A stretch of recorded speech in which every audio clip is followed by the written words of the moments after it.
क्षेत्र संख्या 64 कदवा श्री शकील अहमद खां।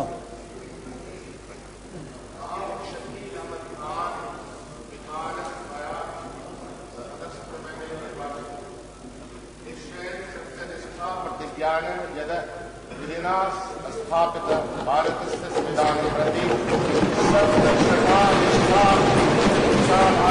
भारतस्य प्रभुत्व सुरक्षिष्यामि तथा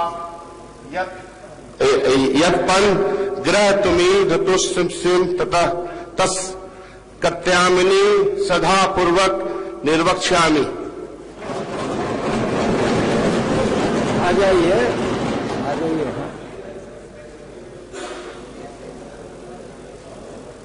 रजिस्टर पर दस्तखत करने के लिए आ जाइए।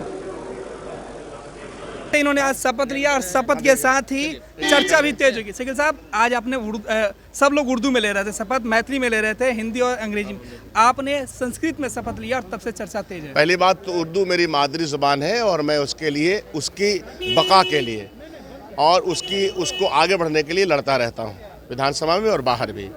संस्कृत हमारी एक, जिसको कहते हैं कि हिंदुस्तान की रूह की ज़बान है और वो सभ्यता संस्कृति ज़बान रही है।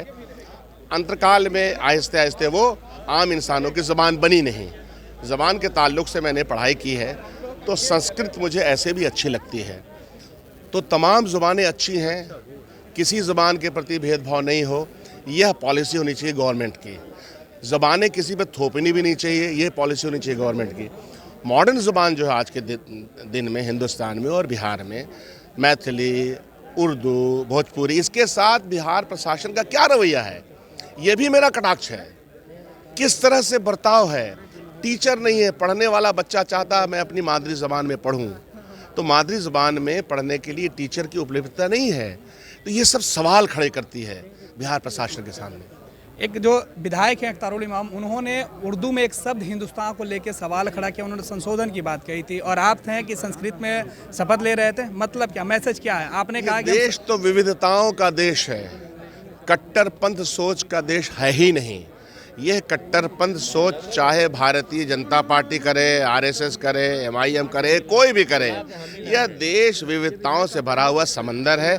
इसकी इस खूबसूरती को समझना चाहिए। नंबर वन, मैं उनसे ये कह रहा हूँ अख्तर इमान भाई से कि जब 2 बार इस विधानसभा के वो मेंबर बन चुके हैं, तो जब जिस ज़माने में शपथ ली थी उस ज़माने में उस शब्द में के वक्त क्या कहा था, ये नया उनका मामला आया है या पुराना, इसको पहले देख लें, उसके बाद जवाब दिया जाएगा। तो सीधे तौर पे शकील साहब थे जिन्होंने आज संस्कृत भाषा में शपथ लिया और शपथ के साथ ही इन्होंने कहा कि वो सरकार के ऊपर तंज कसने की जो कोशिश है वो भी कर रहे थे और भारत विविधताओं का जो देश है, इनमें संस्कृत और जो तो भाषा है, किसी भाषा में किसी को बांधा नहीं जा सकता है और संस्कृत सबसे खूबसूरत जुबान है, इसलिए हमने संस्कृत में अपना शपथ लिया। साथ ही साथ बिहार सरकार के सामने एक चुनौती भी दी कि भाषाओं के साथ अगर सरकार का दोहरीपन जो है वो होता रहेगा तो कई तस्वीरें सामने आएगी। हालांकि जहां एक तरफ शपथ ग्रहण के दौरान उर्दू के एक शब्द पे जो तमाम जो मुस्लिम जो विधायक थे उन्होंने कहा कि हिंदुस्तान जैसे शब्द को लेके एक सवाल खड़ा किया था, वहीं मुस्लिम और कांग्रेस के जो विधायक हैं उन्होंने संस्कृत में शपथ लेकर एक आपसी भाईचारे की मिसाल भी पेश की।